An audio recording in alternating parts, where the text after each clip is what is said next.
peux dire à ton voisin, nous allons parler de la foi. Nous allons parler de la foi. Gloire au Seigneur. Et au travers de ceux qui nous suivent, si ça passe sur Internet. Après.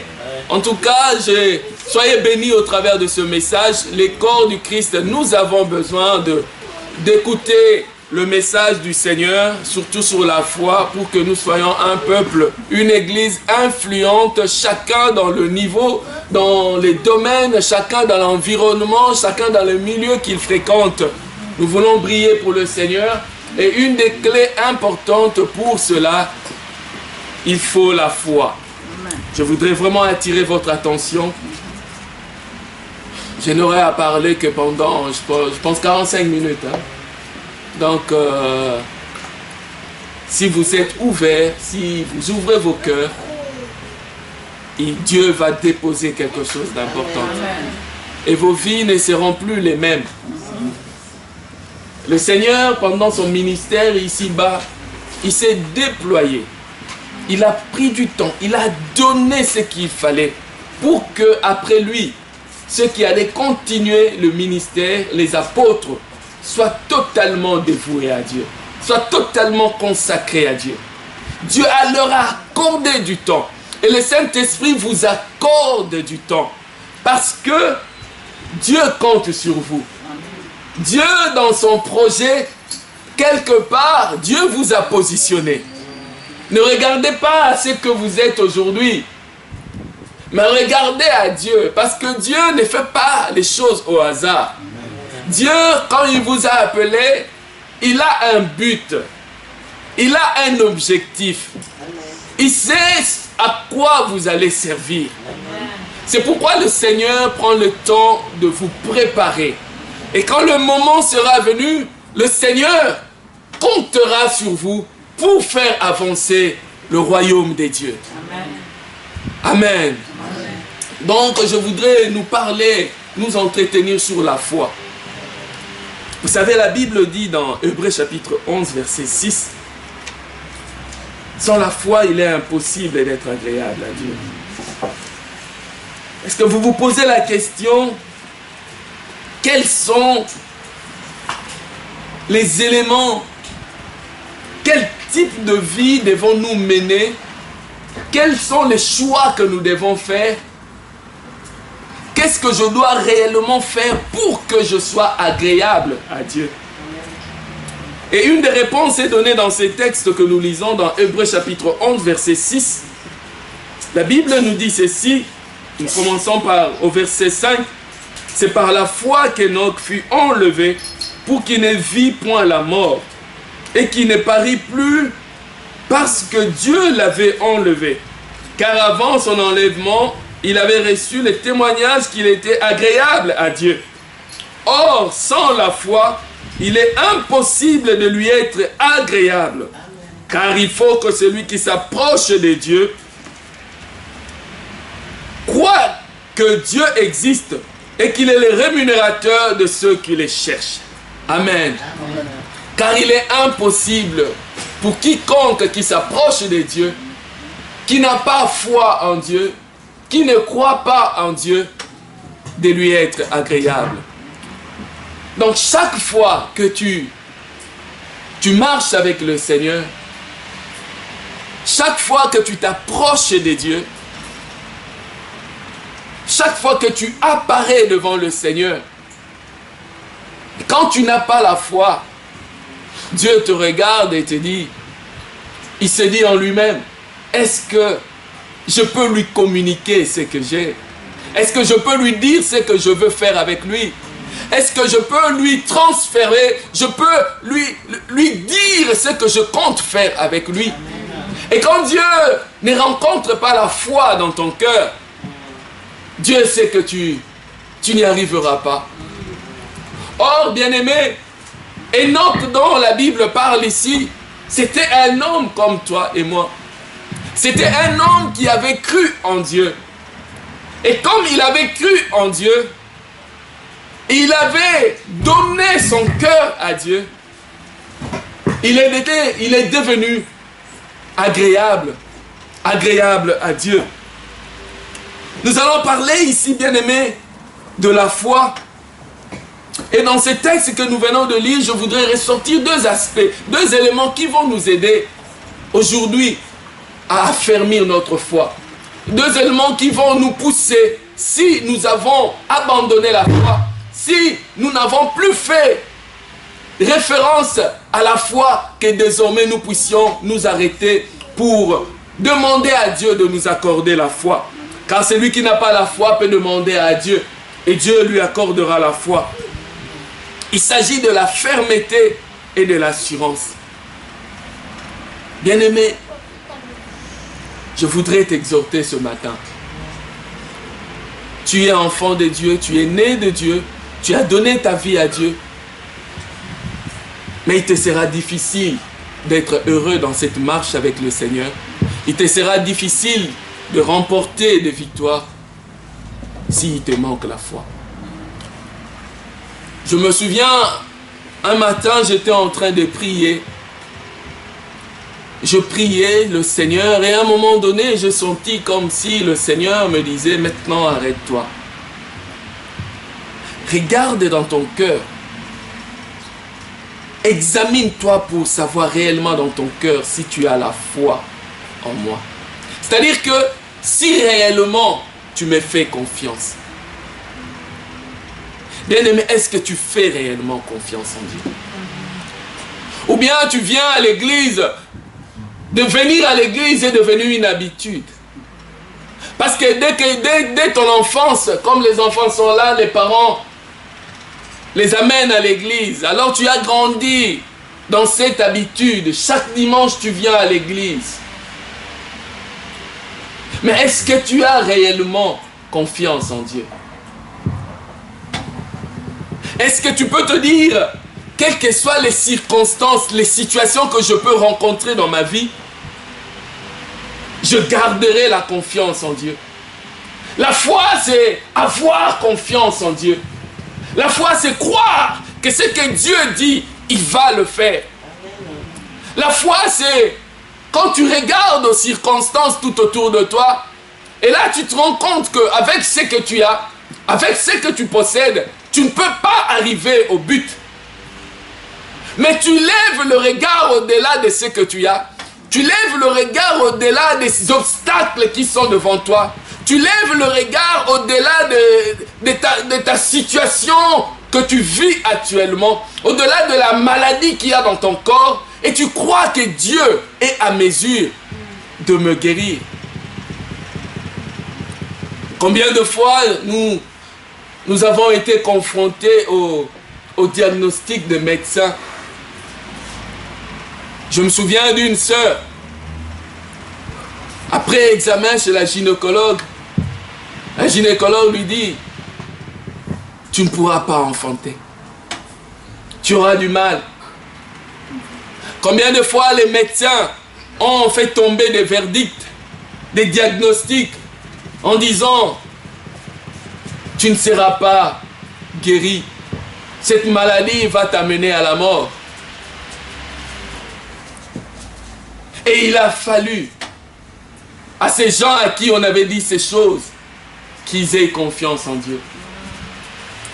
Je voudrais ici, dans mon message, vraiment utiliser les mots les plus simples. Parce que je crois que même les enfants qui sont ici, Dieu leur parle. Alors je voudrais utiliser les mots les plus simples pour que même les enfants comprennent. Amen. Nous avons besoin de la foi. Nous avons besoin, les enfants, de faire toujours confiance à Jésus. Amen. Parce que Jésus, ce que Jésus promet, il le réalise toujours.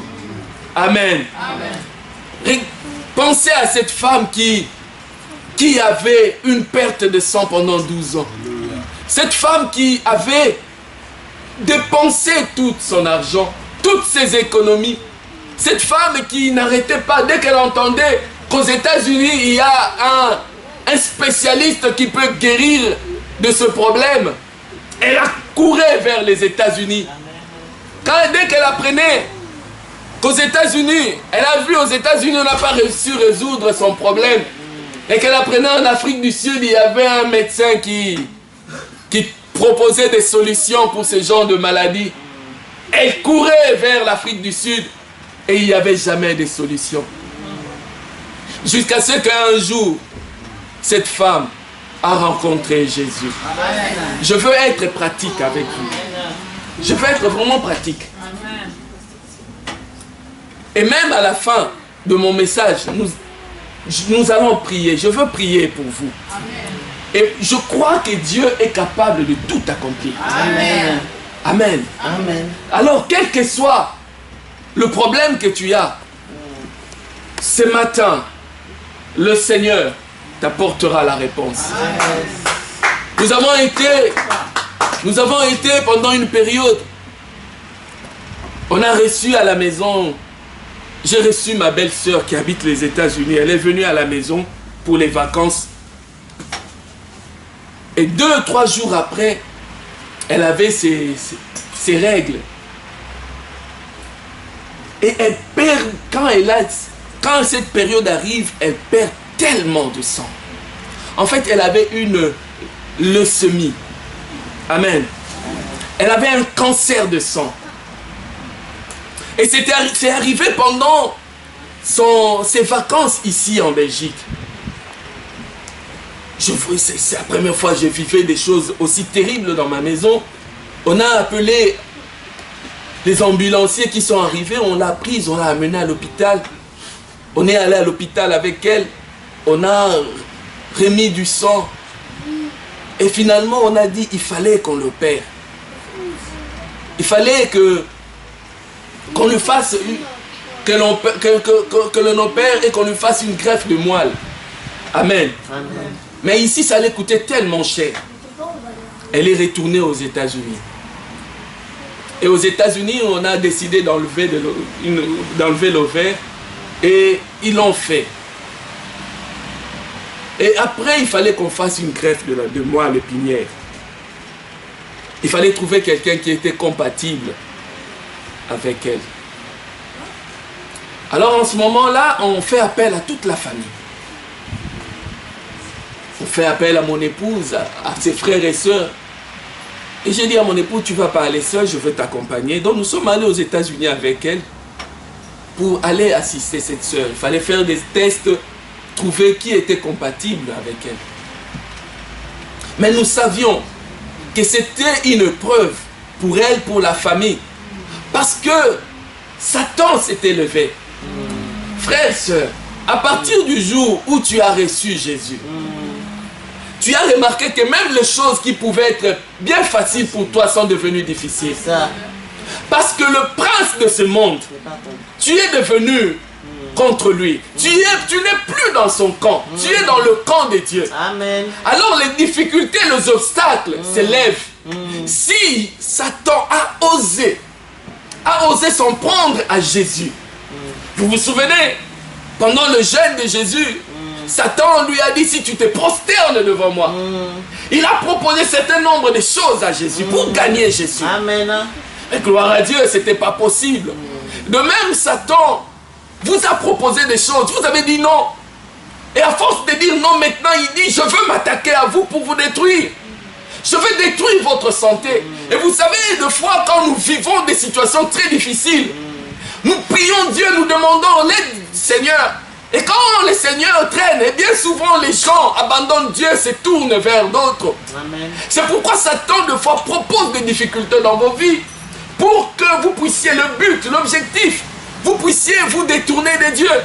C'est ça l'objectif de Satan. Amen. Entraîner un grand nombre en enfer avec lui. C'est ça. Alors je reviens à ce que je disais, nous sommes allés aux États-Unis, nous avions compris qu'il fallait prier.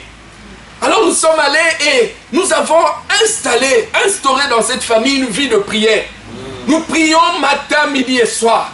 Et chaque soir nous étions en train de prier. Nous étions en train de prier. Et ils ont fait cette greffe. Ils ont vu qu'un de ses frères était compatible. On a pris la moelle, ils l'ont greffé. Mais maintenant, il fallait être sûr que la moelle allait tenir. Parce que vous savez, bien aimé, quand vous faites une greffe comme ça, c'est-à-dire que votre système immunitaire, c'est-à-dire c'est comme si vous renaissez. Il faut que tu réapprends tout. Ton corps doit se réadapter. Ok? Et Et c'est pas sûr que ça va marcher. Donc, une femme de 37 ans, même un enfant de 8 ans, peut la tabasser. Parce qu'elle sait plus rien faire. Même un bébé de 2 ans, 3 ans peut lui faire mal. Elle ne sait plus se défendre. Et tu es arrivé dans cette situation. Tu te demandes, certaines fois tu te dis, je n'attends que la mort. Tu n'es pas sûr. Même si tu habites le pays le plus développé, avec la médecine la plus développée. Mais c'est Dieu qui guérit. Amen. C'est l'Éternel qui guérit. Je voudrais que tu notes à ce stade de ma prédication, c'est que Marthe, la sœur de Lazare, a dit, Jésus, si tu étais là, mon frère ne serait pas mort. Amen. Si Jésus est dans ta vie, il est difficile que Satan triomphe de toi. Amen. Il est impossible, si tu t'attaches à Dieu, tu as confiance en Dieu, il est impossible que Satan triomphe de toi. C'est pourquoi Satan combat ta foi. C'est pourquoi ta foi sera combattue jusqu'à la dernière minute. Amen. Tu as besoin de la foi. Même pour ton enlèvement, tu as besoin de garder la foi. Amen. Amen. C'est pourquoi Satan combat ta foi et combattra ta foi tous les jours. Parce que pourquoi? Parce que la foi, c'est la clé qui ouvre la porte de l'impossible. Amen. Amen. Alors ils ont fait cette greffe. Et on se demandait est-ce que ça allait marcher. Mais nous avons continué à prier. À prier Dieu. À prier Dieu. Et là je comprends. Quand Daniel avait prié, les premiers jours, il est entré en jeûne, il a commencé à prier. L'ange de Dieu lui dira plus tard, dès que tu avais commencé à prier, Dieu avait répondu. Mais quand je venais pour te porter secours, on m'a arrêté. J'ai dû livrer combat. Alléluia. Tu as prié, Dieu t'a entendu. Ce n'est qu'une question de temps. L'ange arrive avec la réponse. Parce que tu as demandé à Dieu. Souvenez-vous que Jésus a dit, demande et tu recevras. Amen. Alléluia. Amen. Tu as demandé, Dieu a répondu. Ce n'est qu'une question de temps. Et la foi te garde dans la confiance. Et la foi te fait traverser les temps. Amen. Alléluia. C'est pourquoi ne perds pas ta foi. C'est la seule clé qui te garantit la victoire. C'est la seule clé qui va te prendre de là pour t'élever. C'est la seule clé qui fait que Dieu prend l'indulgent de la boue. Il installe sur le trône. C'est par la foi. Amen.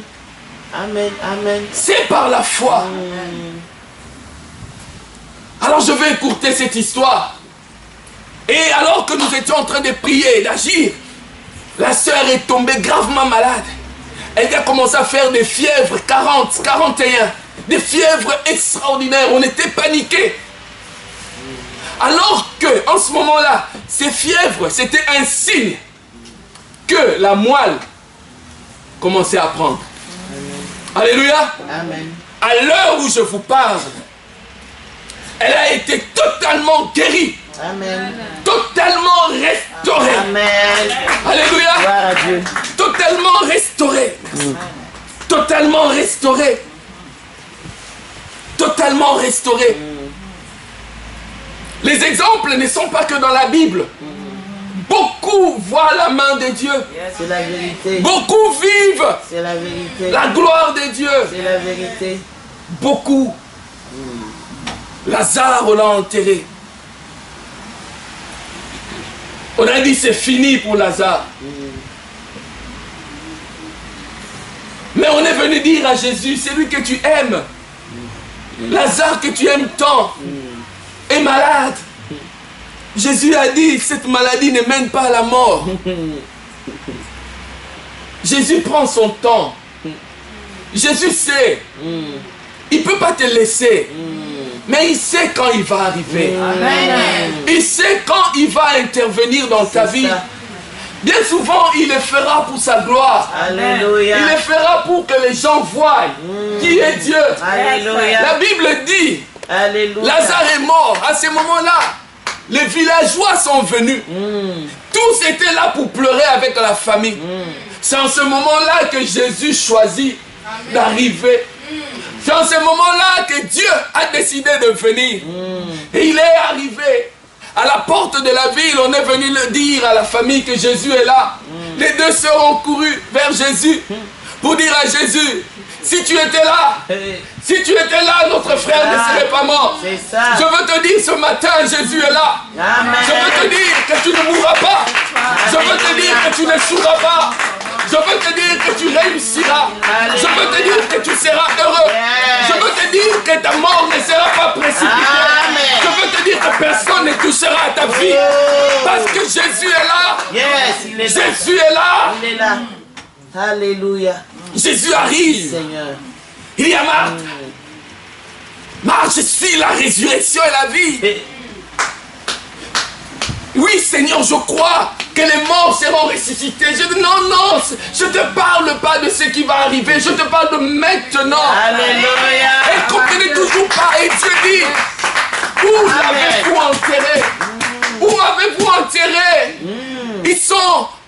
Ils ont conduit Jésus là où on avait enterré Lazare. Jésus est parti. Alléluia. Oh, Jésus avait totalement confiance en Dieu. Alléluia. Jésus, quand il priait, il disait, Père, je te bénis de ce que tu m'as toujours exaucé. J'ai toujours eu confiance en toi. Alléluia. Frère et sœur, mets ta confiance en Dieu. Appuie-toi sur Dieu. Tu n'échoueras pas. Appuie-toi sur le Seigneur. Alléluia. Tu n'échoueras pas. Yes. Nous avons passé des années dans ce pays sans papier. Mais nous avons dit, Dieu nous visitera. Amen. Dieu agira pour nous. Alléluia. Nous ne sommes pas prostitués.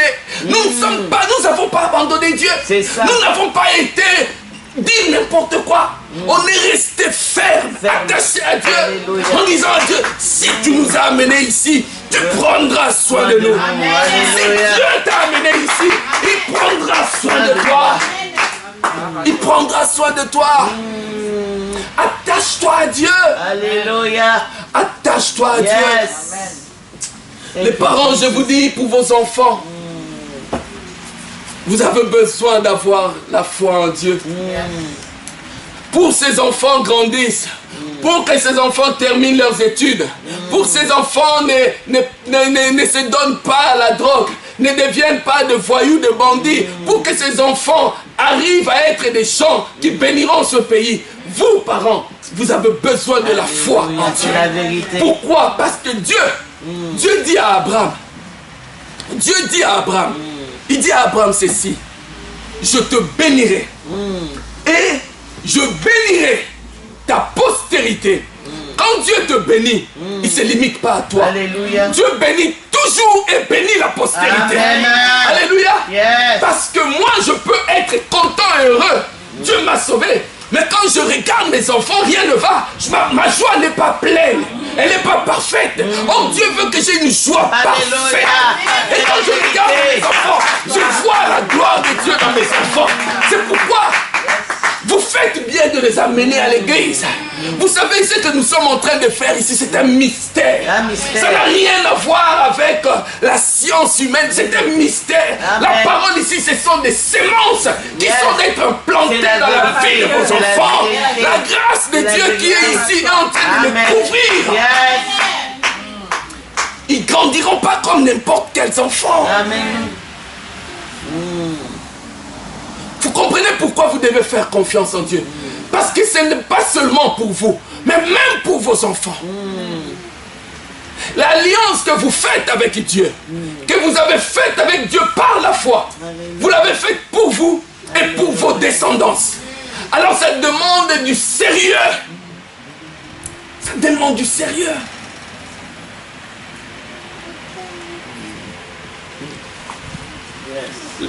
La foi demande la fermeté. Dans Daniel chapitre 3 verset 16, dans Daniel chapitre 3 verset 16, la Bible dit ceci. Shadrach, Meshach et Abednego répliquèrent au roi Nabuchodonosor, nous n'avons pas besoin de te répondre là-dessus. Voici notre Dieu que nous servons peut nous délivrer de la fournaise ardente et il nous délivrera de ta main, ô roi.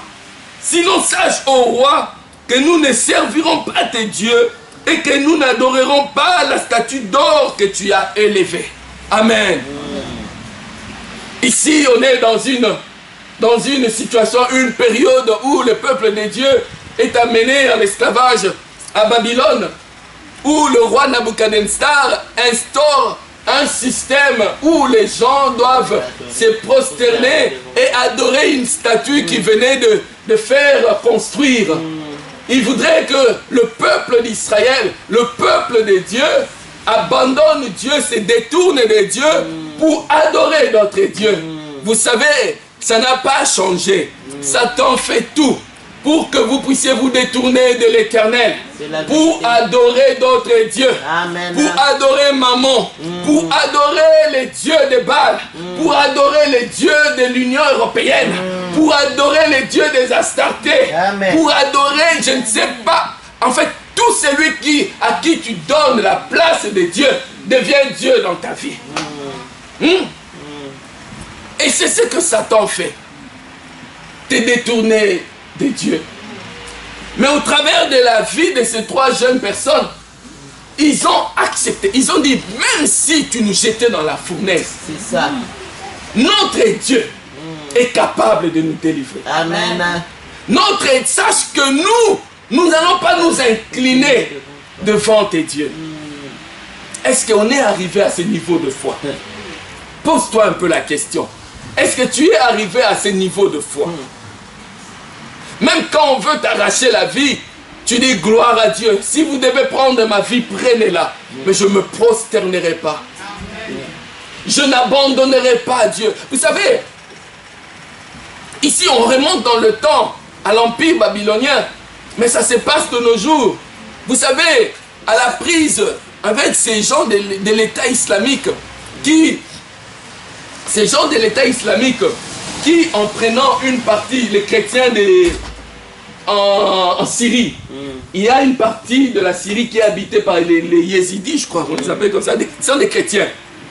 En fait, ces gens de l'État islamique, quand ils prenaient ces gens, ils leur disaient, convertissez-vous à l'islam. Si vous vous convertissez à l'islam, on vous épargne. On vous sauve la vie. Si vous ne convertissez pas à l'islam, on vous tue. Mais c'est la même chose ici en fait. Si tu n'adores pas la statue de Baal, si tu n'adores pas cette statue, on te jette dans la fournaise. Donc ce sont des choses, ce ne sont pas des choses du passé. De nos jours, nous vivons encore ça. Je t'en parle parce que tu connaîtras ça sur le chemin de la vie. Les gens te diront, abandonne ton Dieu. Regarde, il y a des solutions beaucoup plus simples pour que tu réussisses. Ton enfant est malade, mais je connais quelqu'un. Je connais un monsieur, je connais une dame. Si nous allons là-bas, elle fait des prières sur toi, l'enfant sera guéri. Satan te proposera toujours des choses faciles. Mais il faudrait que toi tu dises non. Il faudrait que toi tu dises non. Parce que, vous savez, l'amour doit être éprouvé. Quand je dis je t'aime, c'est bien. C'est pourquoi quand on se marie, on dit pour les meilleurs et pour les pires. La vie, c'est impossible que tu vives que les meilleurs. Jésus a dit, vous aurez, mais avec les tribulations. Donc ne considère pas des difficultés comme un fait nouveau. Ne vois pas des difficultés comme une occasion pour dire à Dieu, mais tu m'avais menti, tu m'as menti. Non, ça va arriver dans ta vie. Mais Dieu te fera triompher. Alléluia. Dieu te fera triompher. J'ai un ami qui est maintenant pasteur à l'ICC Liège. Au début de leur mariage, ils ont eu des problèmes pour avoir des enfants. Et madame a commencé à suivre un traitement. Et il s'est fait que madame est tombée enceinte. Et dans son ventre, elle avait 6 enfants. 6. Vous savez, c'est toujours bien d'avoir des amis. Hein. Alors à ce moment-là, les téléphones n'arrêtent pas de sonner. Il appelle des proches. Et il m'appelle aussi. Regarde la situation. L'hôpital nous dit qu'il y a possibilité d'en sauver 3. Mais il faut liquider 3 pour garder 3. Et madame dit, je ne le ferai pas. Je m'attends à Dieu. Alors à l'hôpital, on lui a donné tous les noms. Tu vas à la chambre de la folle. Amen. Elle a refusé. Et les 6 enfants n'ont pas survécu. Je vous dis, ces enfants, on les sortait l'un après l'autre. Et il y avait 6 petits cercueils. Les jours où on les a enterrés. Avant qu'ils aillent à l'hôpital, comme ils habitaient non loin de l'église, un matin, très tôt le matin, ils sont venus à 2, ils ont mis les genoux à terre. Ils ont dit, Éternel, maintenant nous allons à l'hôpital, accompagnez-nous. Ils sont partis. Et les 6 enfants sont morts. Ils sont revenus un soir devant l'autel de Dieu, à l'église. Seigneur, nous étions partis à 8, on est rentré à 2. Que ton nom soit glorifié. Je ne viens pas te dire que ça sera facile. Mais je viens te dire que tu sers un Dieu de l'impossible. Mais au moment où nous parlons, ils ont 4 enfants. Amen. Alléluia. Amen. Et aujourd'hui, je vous rends ces témoignages. Il faut que les gens rendent témoignage de ta vie. Alléluia. Quand tu te lèveras pour dire que j'ai traversé la vallée de l'ombre de la mort. C'est ça. Parce que ce psaume-là, ce n'est pas seulement une lettre, c'est la vie. C'est la vie. Quand je traverse la vallée de l'ombre de la mort, je ne crains aucun mal. Ta houlette et ton bâton me rassurent. Quand je vis des difficultés, que le Seigneur nous aide, que nous ne soyons pas de ceux qui cèdent à la moindre difficulté. Alléluia. Quand il y a une petite difficulté, nous cédons. Quand bien même l'impossible est devant nous, nous cédons. Mais Shadrach, Meshach, Abednego ont dit, même si vous nous jetez dans la fournaise ardente, notre Dieu est capable. Alléluia. Même si vous nous prenez ces 6 enfants, notre Dieu est capable. Amen. Yes. Ton Dieu Alléluia. est capable. Il est capable. Ma prière, c'est qu'en sortant d'ici, que le niveau de ta foi change. Alléluia. C'est ça qui te fera voir la gloire de Dieu. Amen. Beaucoup voient la main de Dieu. Beaucoup expérimentent Dieu. Tu peux faire partir de ce nombre. La Bible dit au dernier temps, la foi de plusieurs faiblira. Yes. Plusieurs abandonneront la foi. Alléluia. Alors ne sois pas parmi ceux qui abandonnent la foi. N'abandonne pas. N'abandonne pas pour des chimères. N'abandonne pas pour des choses périssables. Quoi, pour un séjour, pour le mariage. Tout s'arrêtera un jour. Mais si tu gardes la foi, et je sais que quand tu dis tu gardes la foi, Dieu te donnera. Parce que la Bible dit à tous ceux qui auront donné leur vie à Dieu, tous ceux qui les servent, il leur donnera au centuple. Dieu donnera. Mais Dieu veut que quand tu viens dans sa présence, qu'il soit dans la joie. Quand tu viens dans sa présence, que Dieu se dise, oh, la femme de foi est là. Et non, quand il venait dans la présence de Dieu, la Bible dit, Dieu se réjouissait parce que Dieu l'avait trouvé agréable. Frères et sœurs, tu peux faire le choix aujourd'hui de mener une autre vie, la vie de la foi. La foi pour votre communauté, pour votre église. Dieu a des projets énormes et grands pour l'église. C'est avec vous que le Seigneur va le faire. Alors voyez grand parce que vous servez un Dieu grand. Ça c'est ce que Dieu veut faire avec vous. Alléluia. La fermeté et l'assurance. Il faut que notre assurance grandisse. C'est au travers des épreuves, au travers des rencontres avec Dieu, quand dans ta marche, tu rencontres Dieu face à une situation, le Seigneur intervient pour toi. C'est comme ça que ta confiance grandit. Parce que tu as ce qu'on appelle des signes. Vous savez, quand Jacob avait quitté la maison de ses pères, de son père et de sa mère, et il partait, il fuyait, il allait pour épouser sa femme. Il est arrivé à un moment donné, Jacob, il a dormi à un lieu, Bethel, la Bible appelle cela comme ça. Et Jacob a commencé à vu une échelle entre le ciel et la terre. Et les anges de Dieu montaient et descendaient. En ce moment-là, Jacob a dit, c'est ici la porte du ciel. C'est ici la maison de Dieu. Bien aimé, il faut qu'à un moment, vous savez, les rencontres avec Dieu te poussent à bâtir des hôtels, des souvenirs avec Dieu. Quand les difficultés viendront, tu regarderas, j'ai vécu une telle chose, une telle situation m'était arrivée, mais l'Éternel avait intervenu pour moi. Alors Dieu interviendra pour moi. C'est comme ça, la marche avec le Seigneur. La marche avec le Seigneur. Au fur et à mesure, vous laissez Dieu agir dans vos vies. Au fur et à mesure, il y aura des empreintes. Quelqu'un l'a appelé Nzamba Milembo. Amen. Alléluia. Et pourquoi pas dans votre vie? Alléluia. Pourquoi pas dans votre vie? C'est le même Dieu. Elohim, c'est le même Dieu.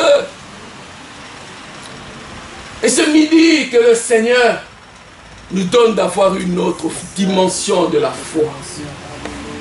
Je veux la foi. Il y a tellement de défis. Tu as besoin de la foi, non seulement pour toi, mais comme je disais, pour tes enfants, pour ta famille, pour ton pays, pour la communauté, pour la Belgique. Tu as besoin de voir Dieu intervenir. Et Dieu bouge là où il y a la foi. Amen. Dieu bouge là où il y a la foi. Souvenez-vous, je pense que c'est ici que j'avais prêché de cette femme dont la fille était malade, qui avait traversé les pays, les nations pour venir auprès de Jésus. La Bible dit, elle cherchait Jésus partout où elle allait. Et quand elle a appris que Jésus était descendu à Judée, la Bible dit, elle est montée. Et cette femme s'est mise à crier, aie pitié de moi, fils de David. Jésus se retourne et lui dit, je ne suis pas venu pour les chiens, je suis venu pour les enfants d'Israël. Et cette femme a dit quelque chose. Et la Bible dit, Jésus, quand il a entendu cela, Jésus s'est arrêté. Quand cette femme a dit, même les chiens mangent ce qui tombe de la table des enfants. Jésus a dit, ouh! Bien aimé, la foi, c'est ce qui fait bouger Dieu. La foi, ne sois pas comme tout le monde. Le monde nous a mis dans un registre. Mais sors de ce registre. Si tu veux marquer ton temps, sors du registre. C'est la vérité. Sors de ce registre. Vous savez, je me réjouis parce que je sais, quand tu seras dans une situation qui te demandera la foi, tu entendras ma voix. Amen. Tu entendras ma voix au fin fond de ton cœur, qui te dira, vas-y par la foi. Vas-y. Yes. C'est par la foi qu'Abraham fut sorti de son pays et suivi Dieu. C'est par la foi. Par la foi, c'est la vérité. La Bible, c'est le livre de la foi. Ceux qui ont remporté des victoires l'ont remporté en utilisant la foi. La foi, c'est la clé. C'est pourquoi Satan combat la foi. Tu sais, pour savoir quand tu as besoin de la foi, regarde seulement tout autour de toi quand rien ne va. Quand rien ne marche, tu veux entreprendre à gauche, la porte se ferme. Tu veux entreprendre à droite, tu tombes malade. Tu n'as plus d'énergie.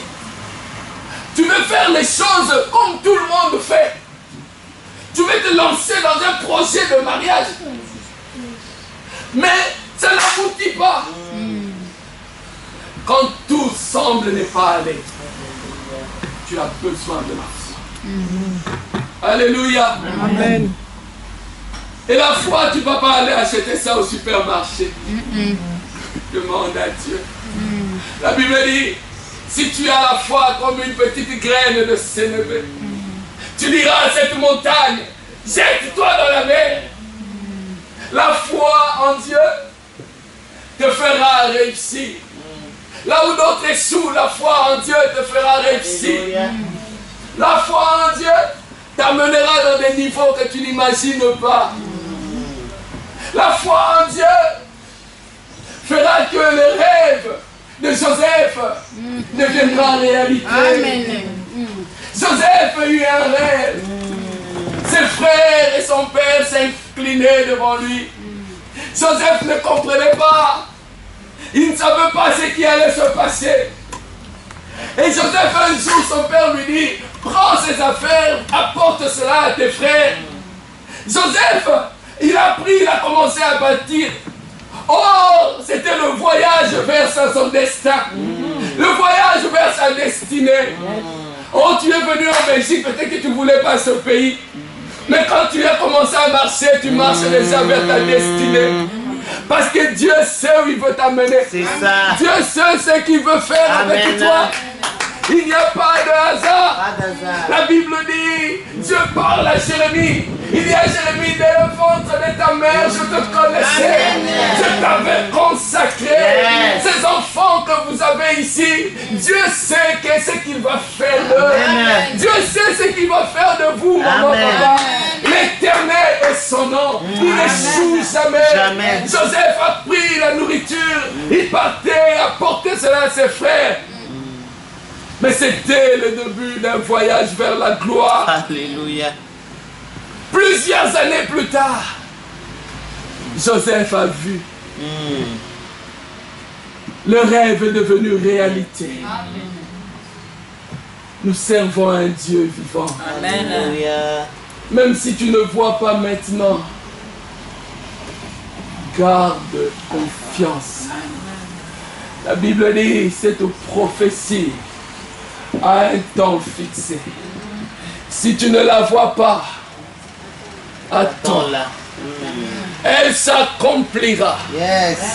Cette prophétie s'accomplira certainement. Alléluia. Oh my God! Il n'y a pas de hasard! Alléluia. Il n'y a pas de hasard! Alléluia. Il n'y a pas de hasard! Dieu est au contrôle. Alléluia. Rien n'échappe à Dieu. Yes. Rien n'échappe à Dieu. Rien n'échappe à Dieu. La Alléluia. Bible dit, à un moment donné, il y avait un roi qui avait une femme. Et le roi a dit, faites appel à la reine qu'elle vienne. La reine dit, je ne viendrai pas. Et le roi a dit, comme elle ne veut pas venir, je casse le mariage. Le roi a dit, il faut que je me remarie. Alors faites venir les belles filles. Et là, il y avait Esther. Il y avait, non pas Esther, la cousine de Mardochée. Comment? Esther. Il y avait Esther. Oh! Et à un moment donné, il y a eu une loi qui est tombée. On doit sacrifier, on doit tuer le peuple juif.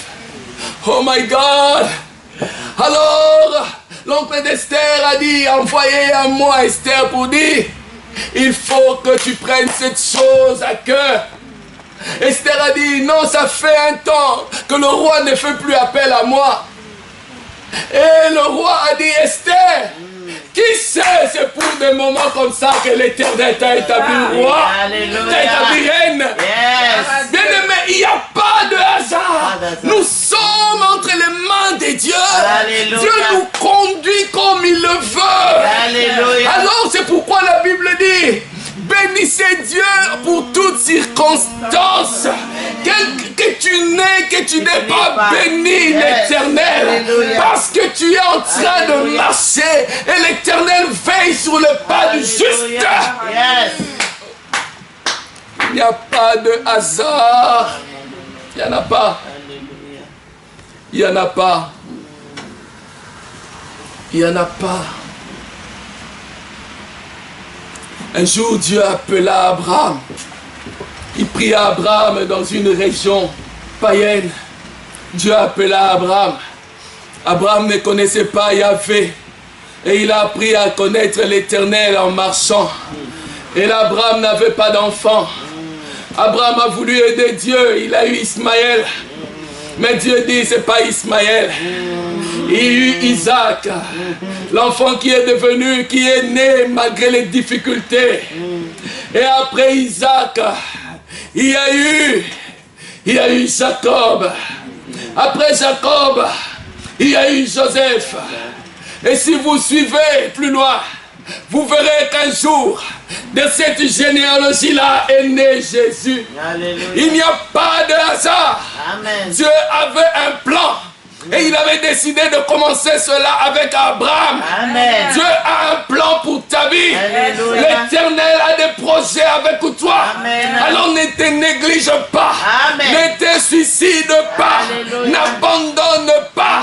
Quelles que soient les difficultés, n'abandonne pas. Yes. Dieu a un plan pour toi. Yes. Dieu a un plan pour toi. Amen. Notre confiance en Dieu, Alléluia. Oh, elle doit grandir. C'est la condition sine qua non. Sans ça, nous ne pouvons pas lui être agréables. Alléluia. Alors, sache que chaque fois que tu mets la foi de côté, tu ne lui es pas agréable. Alléluia. Alors, tu as besoin de lui être agréable. Et c'est par la foi. C'est par la foi que cette assemblée peut grandir. C'est par la foi que vous toucherez les impossibles. C'est par la foi. C'est par la foi, la foi, la foi. C'est pourquoi Satan combat la foi. La foi, c'est la clé. Quand tu regardes tout autour de toi, rien ne va. Rien ne va, rien ne va. Tu regardes à gauche, à droite, tu ne sais pas où tu vas dormir. En sortant d'ici, qu'est-ce que je veux manger? Je n'ai rien à manger. En sortant d'ici, tu te demandes comment je veux rentrer à la maison. Comment je vais payer mon loyer? Comment je vais faire? Comment je vais faire? Comment je vais faire? Mais Dieu est là pour toi. Et il te tend la main. Il te tend la main. Il te tend la main. Alléluia. Il te tend la main. Alléluia. Yahweh te tend la main. Il te tend la main. Oh, il te tend la main. Il est la réponse de Dieu aux prières des hommes. Jésus peut changer des nations. Jésus peut changer le Congo. Jésus peut changer ta vie. Jésus, il peut tout changer. Seulement il nous demande la confiance, la pleine confiance, la pleine confiance. Ne sois plus hésitant, n'hésite plus, fais-lui confiance, fais-lui confiance, fais-lui confiance, c'est ça la foi. Fais-lui confiance. Fais-lui confiance. Shadrach, Meshach, Abednego ont dit, même si il ne nous délivrait pas, nous partirons dans la confiance. Nous partirons dans la sérénité. Oh, dans la sérénité. Alors nous allons nous mettre debout. Nous allons prier. Prie pour cette situation qui te semble difficile. Et si tu es malade, viens, je vais imposer mes mains sur toi. Si tu crois qu'il y a une situation difficile, viens, je veux prier pour toi. Et mon Dieu se glorifiera. L'Éternel, le Dieu d'Abraham, se glorifiera. Il se glorifiera. Il n'a pas besoin d'un homme, il a besoin de lui-même. Lui-même se suffit. Alléluia. Commence à bénir le Seigneur. Commence à bénir le Seigneur. Commence à bénir. C'est cela la bonne nouvelle que tu attendais. C'est ça la bonne bonne nouvelle, c'est la clé. J'ai mis entre tes mains la clé pour le changement que tu espérais. Alors bénis Dieu. Oh, alléluia.